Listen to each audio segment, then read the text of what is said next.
When dealing with new groups of folks, when do you do decentralized command? Right away or gradually?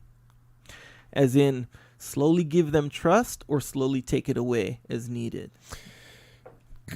Again, this is a good solid question. This is something that people ask on a fairly regular basis, and it's a pretty straightforward answer.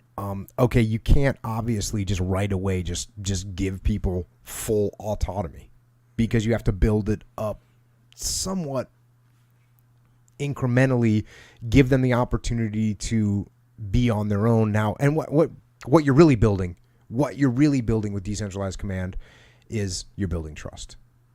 And that's what you're trying to do. And as I've said before, the best way to build trust is to give trust.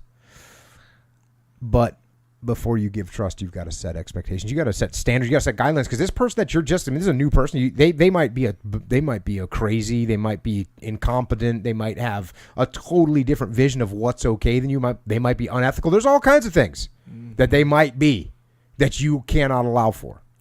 So what you have to do is set those standards, set those guidelines, and put those guardrails in place so that you make sure that this person is ethical, make sure that they are professional, make sure that they do have the same standards, make sure that they understand the expectations you set for them.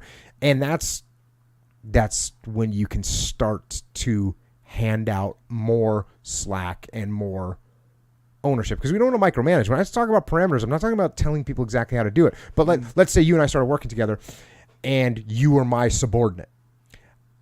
If we fast forward 2 years from now, I'd be like, hey, Echo, this is what we're trying to get done. Make it happen. I'll, check back with me when it's done. Mm-hmm. Right? That's how much leeway I'm giving you. I don't even care. Mm-hmm. But when we first started working together, I'm going to be like, hey, Echo, here's what we want to get done. Can you come up with a plan and then let me know? Let me take a look at what you're going to do. Boom. Now, I'm still letting you fully own the plan, but I'm going to do a little check. I'm going to make sure that it's the right gym. I'm going to make sure it's a good plan. I'm going to make sure it's a smart plan. I'm going to make sure it handles our resources correctly. So all those things, I'm just going to, and then the more we work together, the more we build the trust, the more you understand the expectations, the less guidance I'm going to give you, the less oversight I'm going to give you. Yeah. Because because you've built up trust with me, and I've built up trust with you. So that's important. I also want you to be able to make your own decisions, because I don't want to be making decisions all the time. So even in the first scenario, when I've been working with you for a long time, I say, hey, Echo, go figure this out. You go handle it. You get it done. When we first start working together, you might come to me and say, hey, Jocko, I hit this wall. What do you want me to do here? What do you think I'm going to say? Figure it out. I'm going to say, figure it out. I'm going to say, hey, man, I don't know. What's your best guess? Or how would you do it? Or, if we knew each other a little bit better, I'd say, hey, man, don't come asking me those questions. Go figure that out. I don't care how you do it. Just get around that wall. Yeah. Boom. And we're done.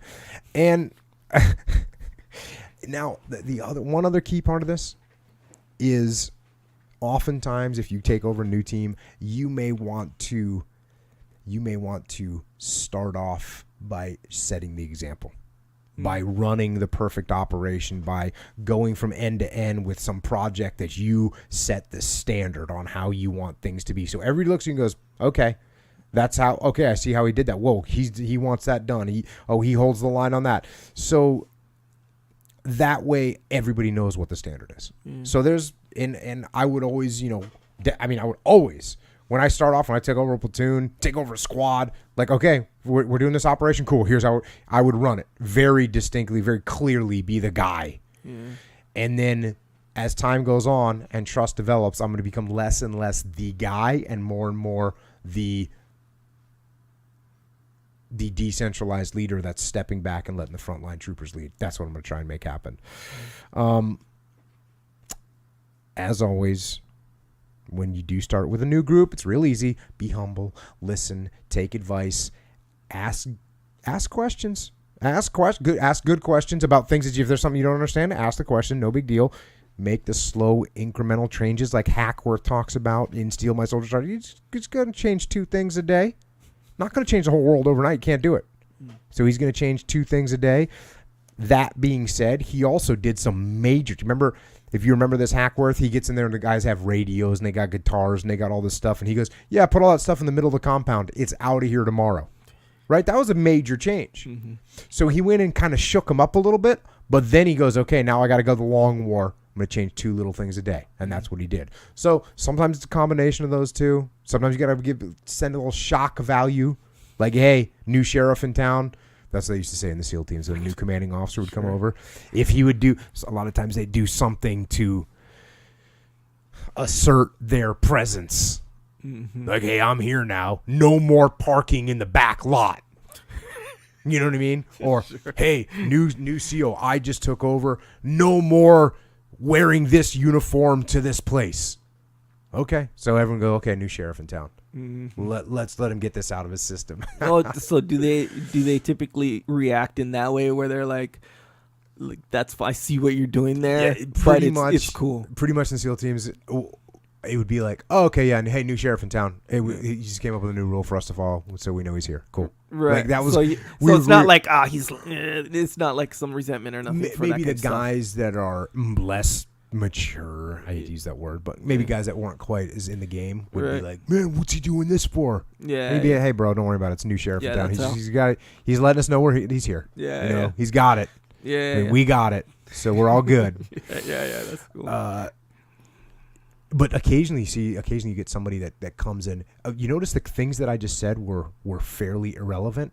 Like, hey, don't wear this uniform to there, or hey, don't park in this park. Whatever. Those are fairly inconsequential things, and those things are okay, actually. But occasionally you'd see somebody come in and try and do execute some kind of a fundamental change, and that's where you go, wait a second, man. You've been here for a day and a half, and you want to execute a fundamental change on what we're doing here?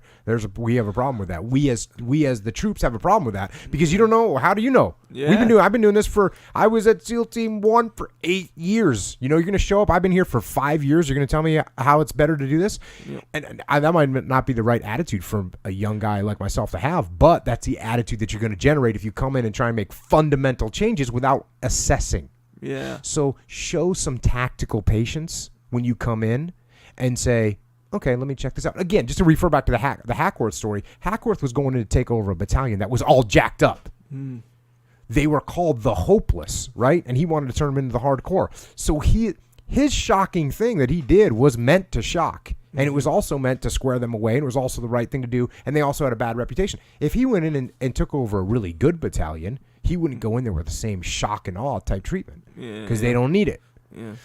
So you gotta think about what you're doing. But in most cases, unless you're taking over some kind of a problem situation, there you might have to use a little shock and awe. If you're taking over a normal situation, the boss got promoted, you're going to go into this role, hey, no problem. Come in there, be humble, listen. Then as you see fit, make some small incremental changes. Yeah, like the shock and awe thing will probably work against you in a normal situation. Oh yeah, it'll definitely work against you. It'll definitely work against you. Now think about it. Now you're imposing a plan on people. Yeah. People don't like to have plans imposed upon them.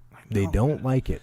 Yeah, they don't like it. Even the big controlled military where everyone's in a chain of command. No one in the military likes to have big, new ideas imposed upon them without thought and without assessment and without explanation and without telling people why. No, you don't do that. Yeah. And that what you want to do is, by doing all those things, by building that trust, by setting the standards, by setting the guidelines, by putting the guardrails in place, by listening, by respecting, by being humble, what you will do is you will lead people to lead themselves. And that's what you want.